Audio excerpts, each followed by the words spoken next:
Revered and prayerful salutations at the lotus feet of Mother Sai.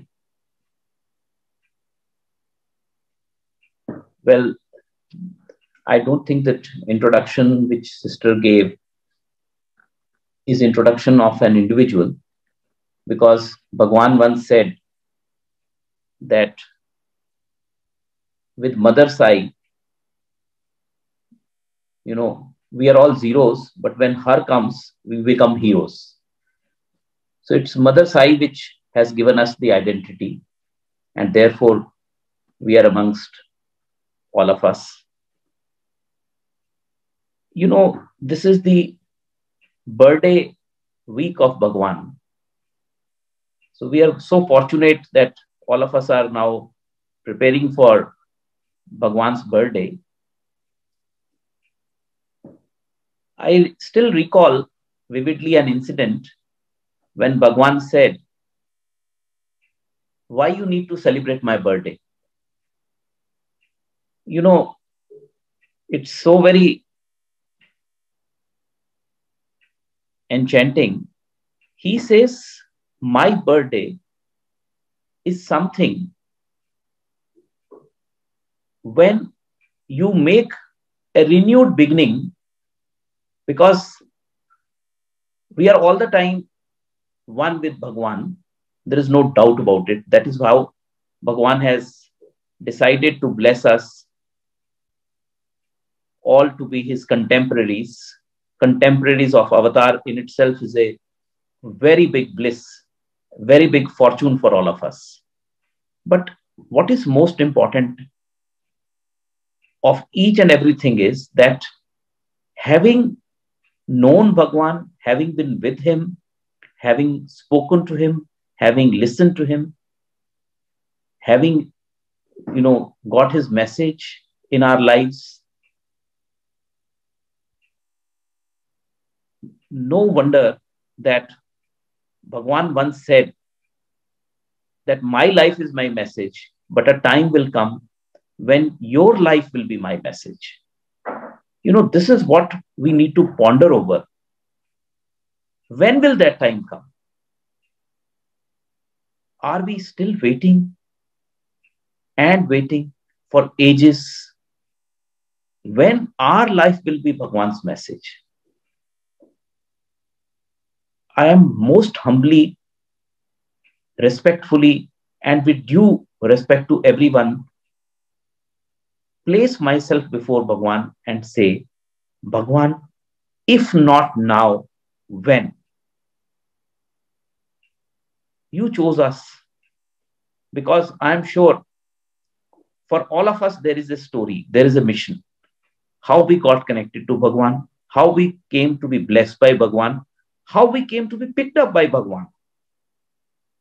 Then why today still we are not able to say with confidence, with all the might, that Bhagwan, my life is your message? Well, I am only talking about myself. I'm not talking about all of us on this, because I should be sure that my life has become Bhagwan's message. I remember an incident very lovingly shared by Kasturi-ji.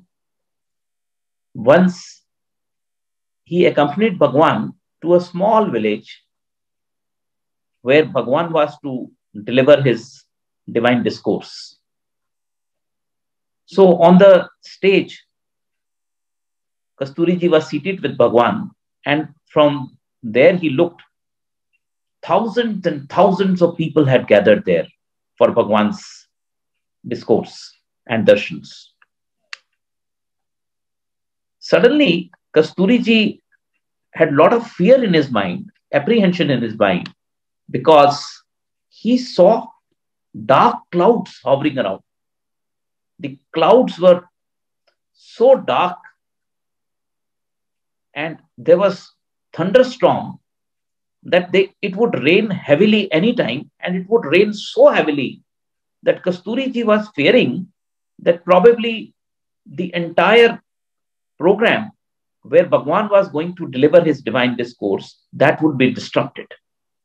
So that fear was virtually taking over him, and he was feeling very helpless. So Kasturiji was asked by Bhagwan to give an introductory speech. So when Kasturiji was delivering his speech, he remembered another incident, a prior in time, where Bhagwan had miraculously stopped rain. So Kasturiji started narrating that incident to the audience amongst thunderous applause of the audience. And then Bhagwan came to deliver his divine discourse.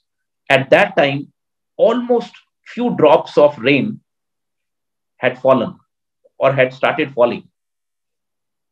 So Bhagwan opened the discourse with the lines that just now you heard Kasturi.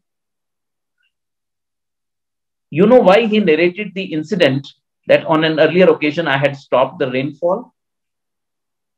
That is for the reason that Kasturi himself was not sure, or he had full fears that there may be rainfall now and my discourse will be disrupted. Let me tell you, have faith. Sai has not come here just like that. If Sai decides to do something, nobody can disrupt his mission. Nobody can put any spoke in his mission. And then Bhagwan said, be calm, let my discourse be over. Once my discourse is over, you please go back to your houses. Only thereafter there would be rain. And it so happened that Bhagwan continued for nearly 2 hours. And those clouds, they were put on hold. And after Bhagwan's discourse was over, he told everybody that please go home quickly. And thereafter there was a heavy rainfall, as Bhagwan had told. Why I am narrating this incident today is that it is the fear or the apprehension in our minds that we are not able to discover amongst us that we are the ones who have been chosen by Bhagwan only for one reason, to be his message. Let our lives be Bhagwan's message. This is what I want to simply ask myself on this occasion when we are celebrating Bhagwan's 97th birthday. I do recall a very, very enchanting and eye-opening message which Bhagwan has given, Lord Krishna has given in Bhagavad Gita, in 10th chapter, when he is talking to Arjuna and describing, who am I? I think all of us must read this 10th chapter and shloka, I think 30 onwards, where Bhagwan is telling Arjuna who I am. So he starts narrating various examples and illustrations to say that among seasons, I am the flowery spring season. Amongst elephants, I am Airavat. Amongst weapons, I am Thunderbolt. Amongst rivers, I am Ganges. Amongst cows, I am Kamdhenu. Amongst, persons wielding the weapons, I am Rama. Amongst rishis, I am Vyasa. And Bhagwan is going on and explaining one after the other what I am. He is describing that I am the perfection. I am the prosperity amongst prosperous. And after giving him so many illustrations, Bhagwan suddenly says, Lord Krishna declares, amongst Pandavas, I am Arjuna. I am Dhananjaya. And Arjuna is stunned. He cannot countenance this message of Bhagwan Krishna, telling that amongst Pandavas, I am Arjuna. Well, this is the beauty of Bhagwan. Today, if Sai Avatar has to say, pick up any one of us and say, amongst my devotees, I am you. What am I going to say? If Bhagwan says this, and Bhagwan is saying this, where is the question of any doubt? He said in so many words that I am like the electric current passing through the live wire. All you have to do is to cut and put a bulb. There will be light around. Why am I doubting it? Why am I not able to fulfill this? That just that wire which is going above me, I put the bulb and I see the light. And I know thereafter my life will be Bhagwan's message. So what am I waiting for? You see, at least if I look within myself, when there are two people whom I regard, sorry to say, non-devotees, when they talk about Bhagwan, they will try to raise one or two doubts here and there, and suddenly there'll be silence around me. I will not be able to shout at the top of my voice and say, no, I have seen Avatar, and my life is Avatar's message. I still recall an incident when once Swami Vivekananda was going in a boat and some people were criticizing Paramahansa, his guru. He got so annoyed that he caught one of the persons from his collar who tried to decree Ramakrishna. So Ramakrishna told Vivekananda that you don't have to be violent. You are the torchbearer of my message. Just be my message. On another occasion, there was another follower of Ramakrishna, and likewise, when he was going in a boat and some people criticized Ramakrishna, he remained silent. Ramakrishna implored him and said, why were you silent? Why were you not eloquent? Why were you not able to tell people that no, Ramakrishna is God? Then Vivekananda was left aghast. He was wonderstruck. He said, the other day you were chiding me why I was eloquent, and today you are chiding this fellow of this fellow follower and telling him, why were you silent? So Ramakrishna smiled. He says, no, I am just saying, discover your own personality. Vivekananda, you are supposed to be very docile. You get angry very fast. Don't get angry. But yes, be the torchbearer of my message. You see, when sun rises, birds have to sing. They have to cry out. They have to twitter and chirrup and declare that sun has risen. When Sai Avatar, he has descended upon the world, he has come amongst us. Why we are still silent? Why our lives are not able to speak out as his message? That is one question which we need to ask ourselves repeatedly every time. And I draw inspiration only from one thing, one message which has been written by Shri Indulal Shahji in his book, We Devotees. He said, on a dark night, in a dark street, when a hand that holds the lantern, the passerby is interested only in the light of the lantern and not in the hand that holds the lantern. Why still we feel that it is me who is important and not the message of Bhagwan, not the work of Bhagwan? If I am doing something which is Bhagwan's work, let me forget my own identity, my own failings, my own shortfalls. All that is important is Bhagwan's work, which I am doing.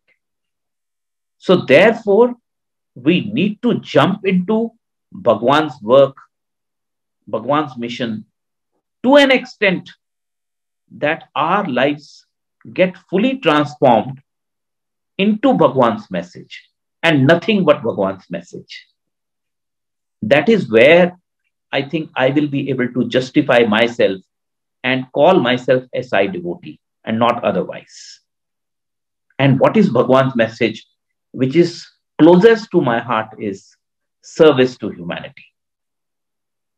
But because Bhagwan himself named his Sangathan Sri Satya Sai Sewa Sangathan, because he wanted all of us to take up Seva and Seva alone. And through Seva alone, he wants us to be transformed. I still recall his conversation with Hislop in his book Conversations with God, where Bhagwan told Hislop that golden age is not far. It is around. And do not have the doubt. Golden age is bound to dawn because I as Sai Avatar have declared so. So once Sai Avatar has already declared that golden age is around the corner, it is bound to be there. Do not have any doubt. We all need not to have a doubt about our lives being Bhagwan's mission. You see, there is a beautiful anecdote. When Rama Setu was being built, Vanaras were picking up big stones one by one. They were just writing Rama on it, and stones were flowing in the water. So while all this was happening, Rama himself, he wanted to put one stone in the sea. But as he was so doing, he decided to go to a corner place so that others do not see him. So first he picked up a big stone, he left it, and then he picked up a small stone and he put it in the water. And the moment that stone was immersed in the water, lo behold, it sank. And Rama suddenly looked around to see whether anybody was watching him, and Hanuman was watching him. So Rama asked Hanuman, Hanuman, did you see something? He said, yes, Lord, I saw everything. Then Rama said, what did you see, Hanuman? He said, Rama willed to throw one stone in the sea. First he came to the water, then he came to a secluded spot. First he picked up a big stone, then he picked up a small stone. A small stone was immersed by him in the water and it sank. I saw everything, Lord. I saw everything. Then Rama said, Hanuman, please do not share it with anyone. Just keep it to yourself. Hanuman said, Bhagwan, it is not possible for me. I cannot keep this as secret. I am going to shout and sing and tell everybody. I am not going to stop. Rama said, Hanuman, what are you going to tell? He says, Lord, I will shout and sing and tell everybody. He who has Rama's name is bound to swim, is bound to float. But he who is dropped from Rama's hands, how big or how small, he is bound to sink. So do not be dropped from Rama's hands. Have his name and you will go afloat the water. You see, this is the message that Bhagwan has given us. We all have name of Sai on our person.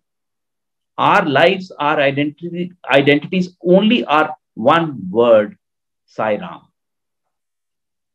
If Sai Ram is our identity, then nothing can stop us from being Bhagwan's message. Therefore,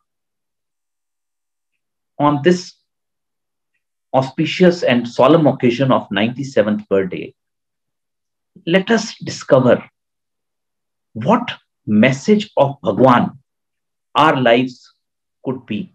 How could we all be successful in converting our lives into a live message of Bhagwan? I am no one, with due humility in this august audience, to suggest as to what message can I have for all of us. It is only that we all need to discover for ourselves what message I have for myself. So this is what I will humbly submit, that now is the time that we start discovering the message. We start living this message, and we start that process where our lives are transformed into Bhagwan's message. Because Bhagwan has said, I have not come with any new mantra. I have not come with any new sadhana. I have only one method of devotion, only one mode of devotion. That is transformation. So transform our lives into his message. That is the only sole surviving aim which we should have from now onwards. And the moment we have this mission of Sewa in front of us, I am sure tomorrow we do not have to introduce to the world that Sri Satya Sai, he has come amongst us. That descent of Sri Satya Sai is for ascent of humanity. It is our work. It is that message of Sai which will speak in itself for Sri Satya Sai. Because unless our lives are sanctified to an extent to become Bhagwan's message, I do not think that we are justifying the immense love, the immense, joy which we have derived from being near and dear to God. I consider myself so fortunate that we have all been at his lotus feet. But that joy, I would say, is limited.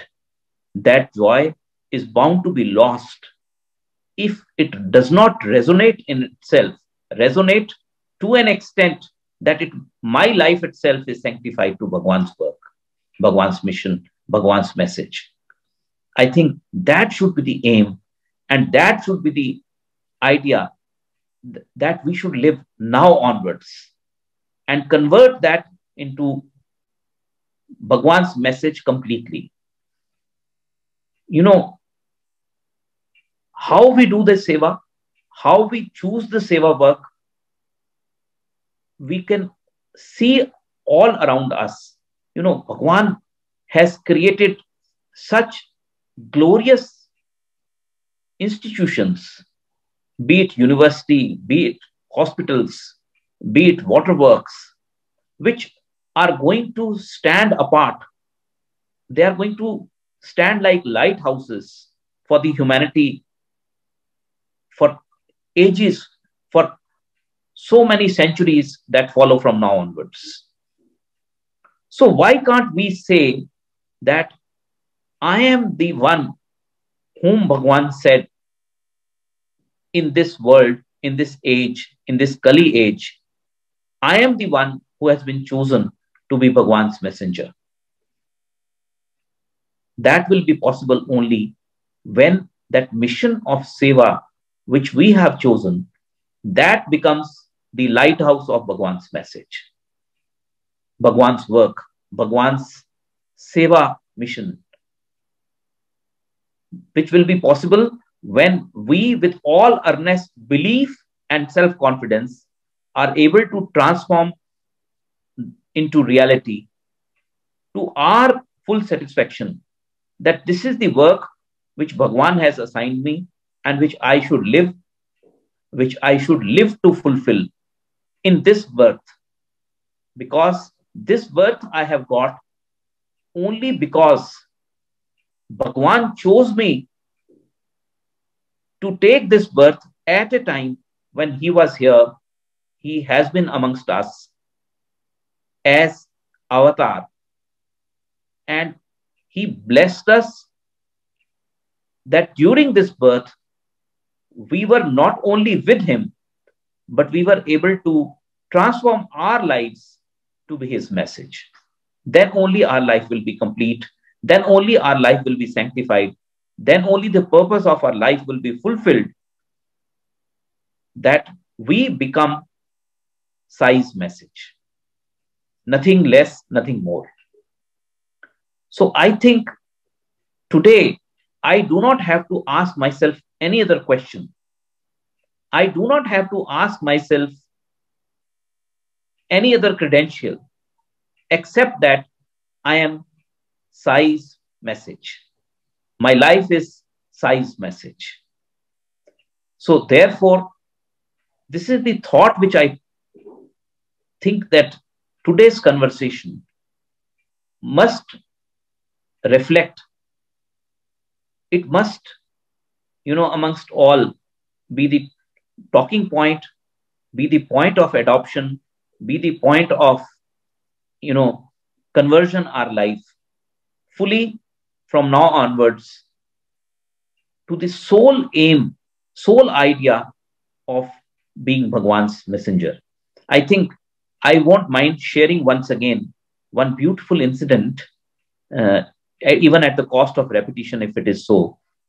When Bhagwan once walked into our classroom and the word ZBB was written on the blackboard, which actually was a management topic known as zero-based budgeting. So Bhagwan said, I am going to teach you today ZBB. And we were all very elated that today we are going to learn from Bhagwan zero-based budgeting. So Bhagwan described to us that zero-based budgeting is that I have rupees 10 in my pocket and I get up in the morning and I look at rupees 10 and look at the liabilities of rupees 100 and then start thinking that how rupees 10 will cater for meeting the liabilities worth rupees 100. And then I get confused. I do not know how those rupees 10 would be sufficient to meet the liabilities of rupees 100. But the zero-based budgeting is a concept where I say, no, I am not interested to see the liabilities of rupees 100. I am only interested to see the meaningful way in which I can purposefully spend rupees 10 during the day. So that is how the budgeting should be according to the asset in hand, then looking only at the liability vis-a-vis the asset. Now, he said this is zero-based budgeting, but let me explain you what is zero-based bhakti. He said zero-based bhakti is that I get up in the morning, I only see I am born today. I do not know that I ever lived yesterday. I do not know my credentials, my failures, my shortfalls, my achievements, whatever I have done yesterday, forget it. Just be born today as if I have no life other than what I am today. And say, God, Lord Sai, I am born today and I surrender myself at your feet today. And please make your message happen in my life today. Please make my life sanctified today. Make my life your message today. That is zero-based bhakti.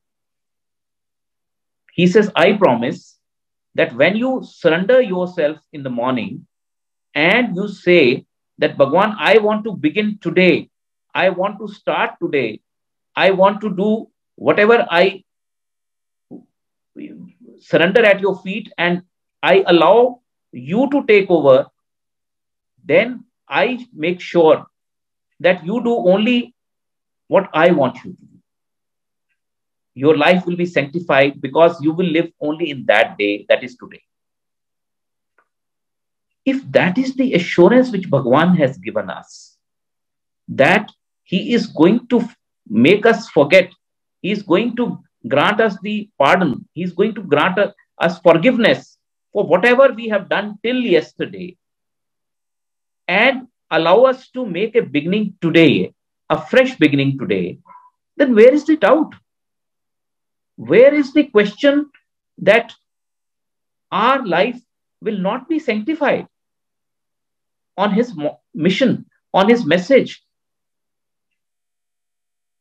You see, Bhagwan has repeatedly told us that start today. Do not look over whatever that has happened till now. Just make the beginning now. That is the assurance, that is the grace Bhagwan has given us. Therefore, with this thought, with this message, let us start today and start in such a manner that we do not stop till we are able to realize fully, completely, that our life is fully sanctified to be fit to be Bhagwan's message. I'm sure I am repeating maybe 1,000 times, maybe a lakh of times. Once it so happened that, we asked this question to Bhagwan, and Bhagwan very laughingly told us, we said, Bhagwan, right, we get up in the morning, we do Suprabhatam. Then when we go to dining hall, we do Brahmarpanam. When we go to college, we do morning prayers. Throughout the day, we are in the college, lunchtime, then we come to the darshans. In the evening, we have your darshans. Then we have your discourse. So throughout the day, we are listening to your message, one way or the other. How come we are repeatedly listening to your message in various forms and in various forums? Then Bhagwan started smiling. He said, see, it is like this. In the early morning, you have your cup of tea. Then you have your breakfast. You have your lunch. You have your dinner.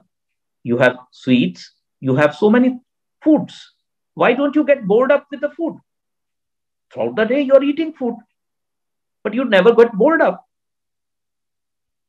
Similarly, if my message is coming to you in various forms and forums, why you think that you will get bored up listening to my message again and again and again in different ways and methods? So even if 1,000 times we have to repeat to ourselves that we have to convert our life into Bhagwan's message, let us not be circumspect about it.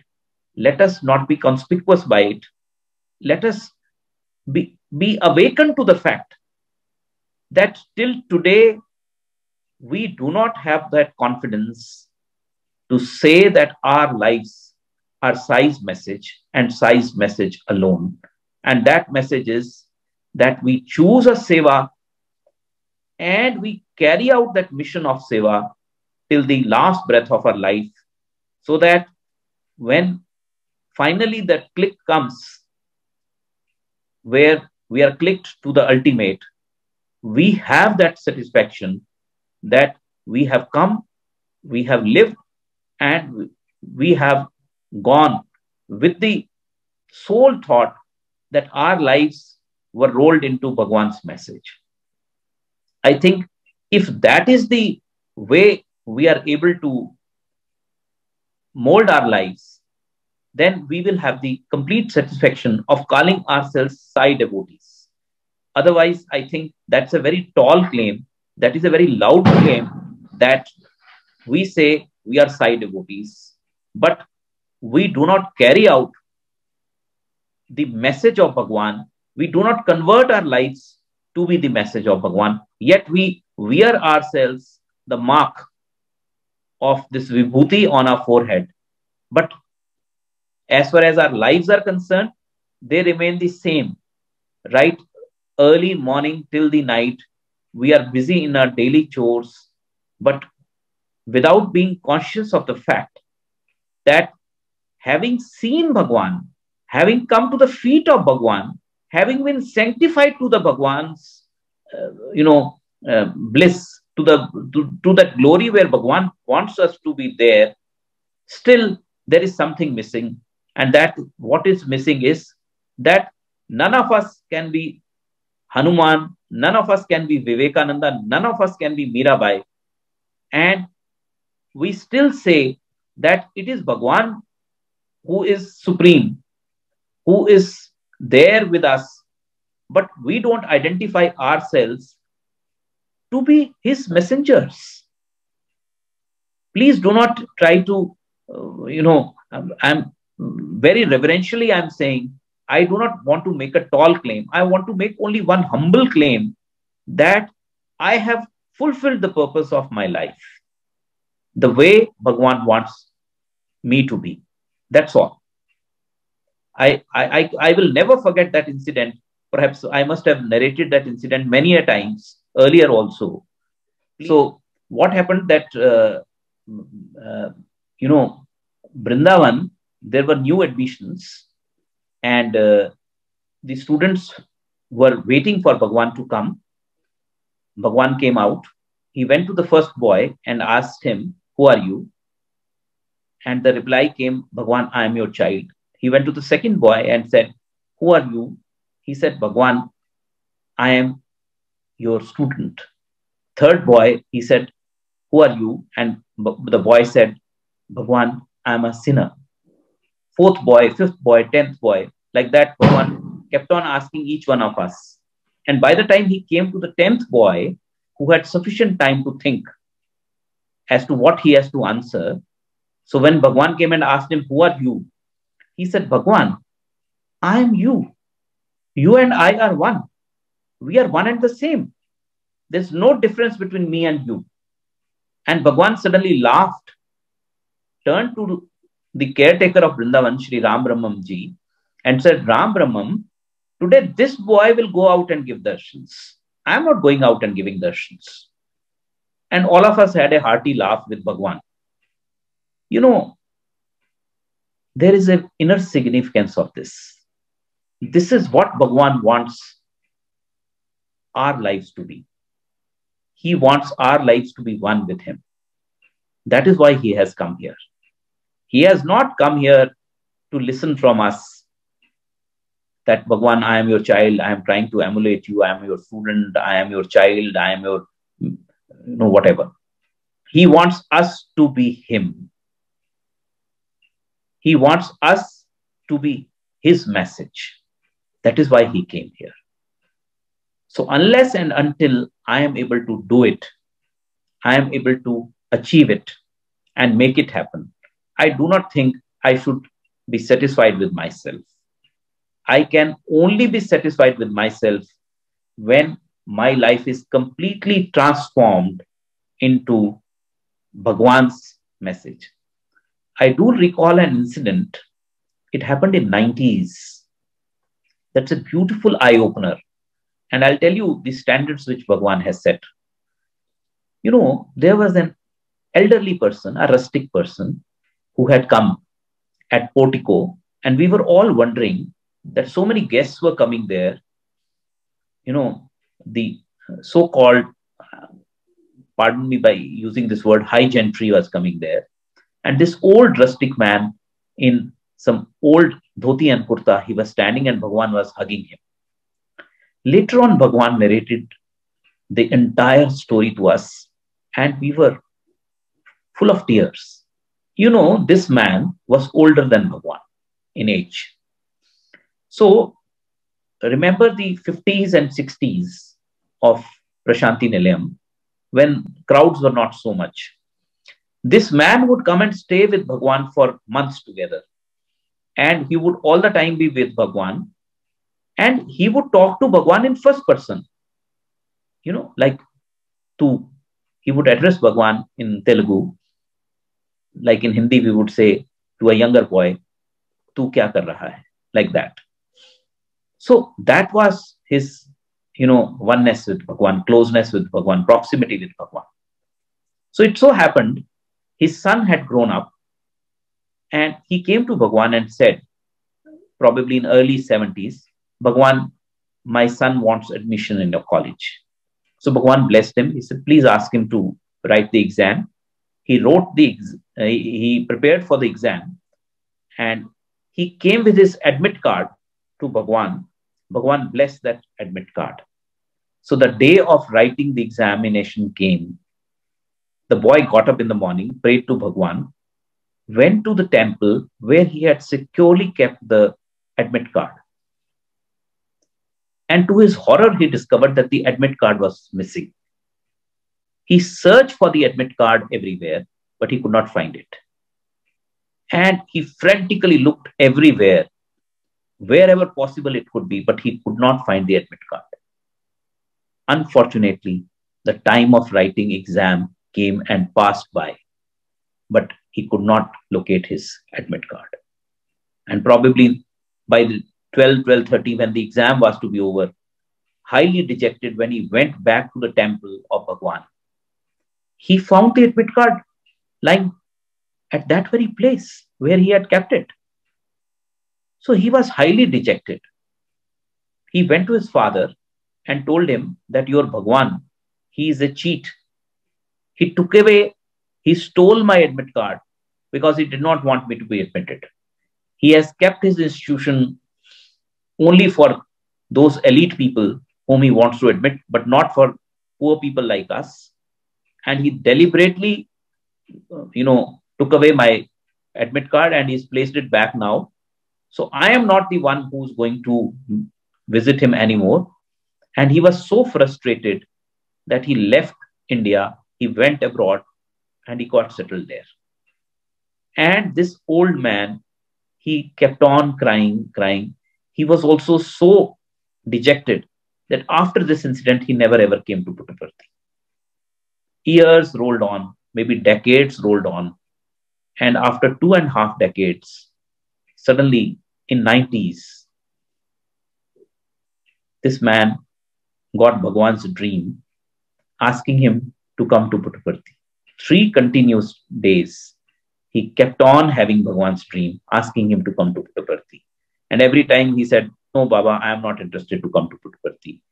Finally, one day, Bhagwan told him, please come to Puttaparthi. So this man came to Puttaparthi, again, having, those very apprehensions in his mind, those very questions in his mind. And when he came to Puttaparthi, he found Bhagwan waiting for him, just like Lord Krishna was waiting for Sudama.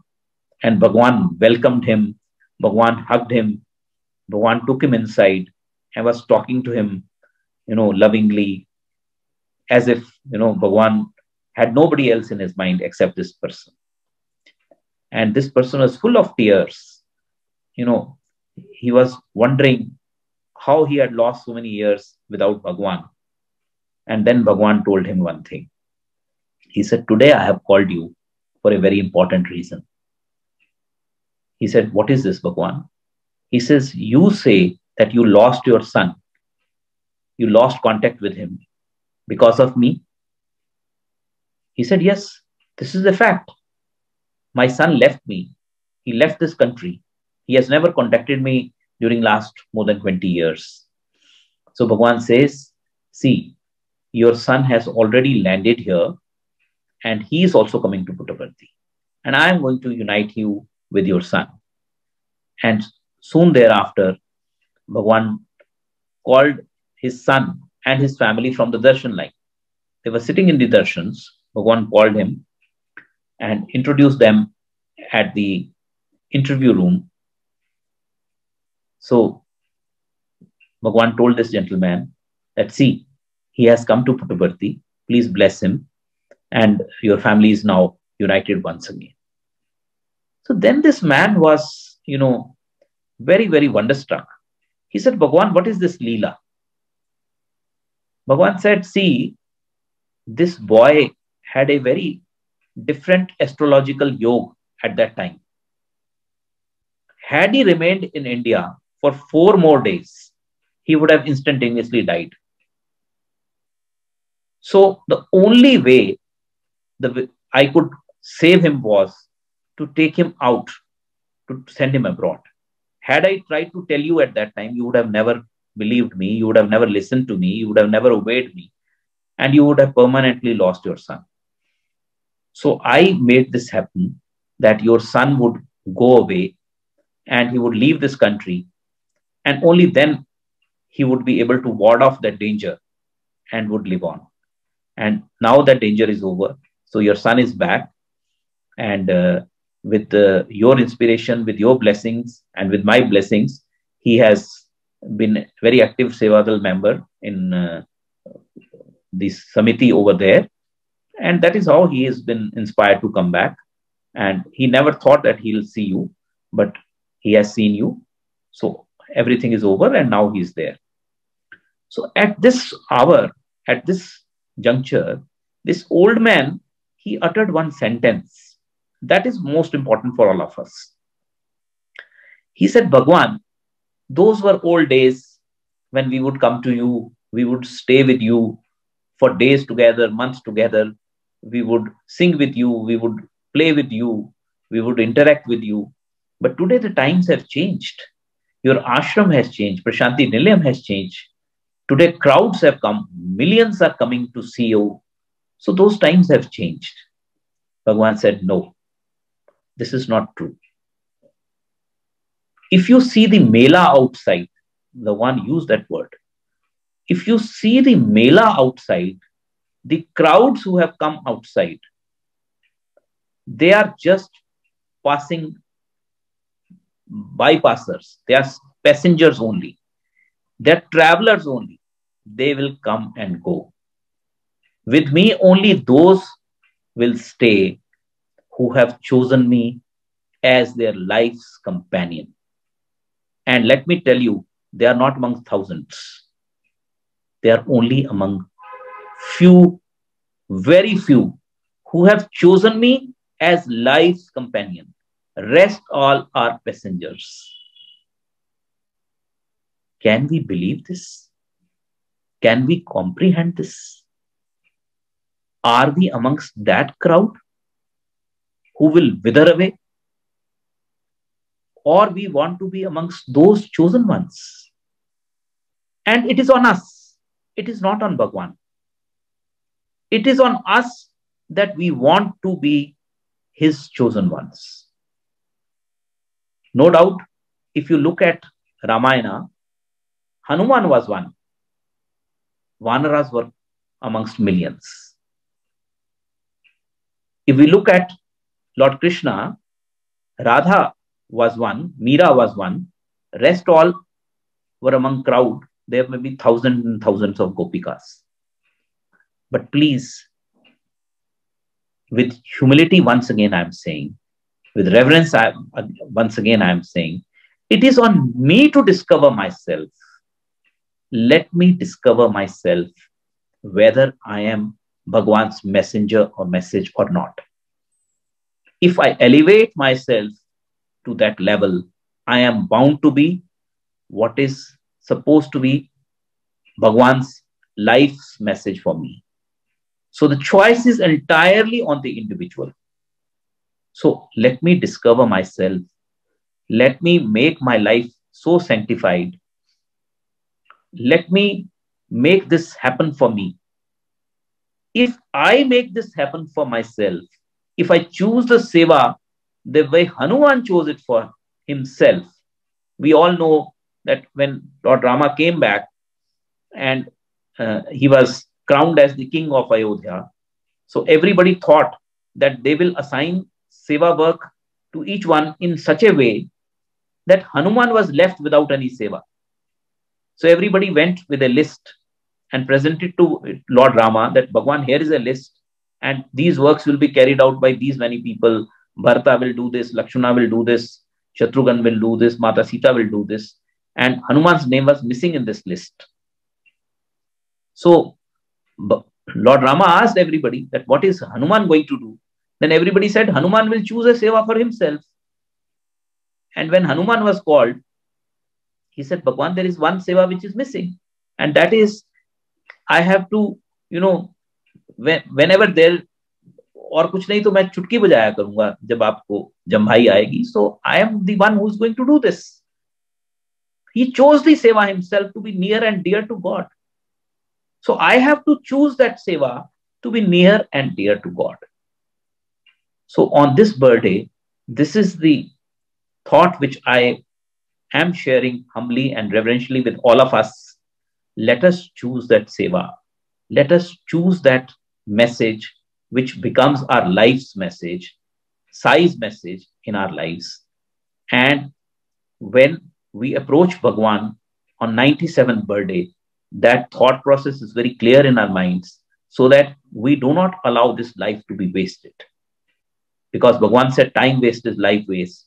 Let's not waste our life because Bhagwan has given a very meaningful, significant purpose to us, that is Sai Seva. So let us adopt that Seva. Let us get united. Let's formulate in ourselves a thought, a resolution, a prayer that Bhagwan, please accept us as your messengers, your Sevak, the way you chose Hanuman, the way you blessed him, the way you chose Vivekananda. Please accept us at your feet and make our lives sanctified so that it becomes near and dear to God. Sai Ram, thank you very much.